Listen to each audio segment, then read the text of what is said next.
শান্ত অদ্বৈত কথা, কিন্তু দর্শনের ভাষায় নয়, বহু মিষ্টি আপনজনের ভাষায়। তার এফেক্টটা একই, আর সেটা much more accessible, much more acceptable to everybody. এখানে যে, তাই জন্য মা বলছেন অরূপানন্দজি যে তুমি ওই জ্ঞান চর্চটি ছাড়ো। কিন্তু মায়ের কথা যদি আমরা নিয়ে নিই, আরেকটি কথা, সেটা মা হয়তো পছন্দ করতেন না, যেটা বলছেন সময়ে হবে, কিন্তু আমরা যদি আবদার করি এটাও ঠিক, তাড়াতাড়ি হবে। হয়তো অকালে পাকবে, কিন্তু তাড়াতাড়ি হবে। মার কাছে যে আবদার করি, এই তার আশীর্বাদে, ঠাকুরের আশীর্বাদে, মায়ের আশীর্বাদে, স্বামীজির আশীর্বাদে, এই আমাদের চেতন। ঠাকুরের তো একটাই আশীর্বাদ ছিল, তোমাদের চৈতন্য হোক।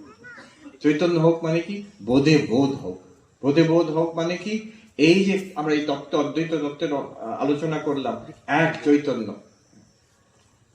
সেটা যাতে আমাদের বোধ হয়, we realize it, it becomes a living reality। শুধু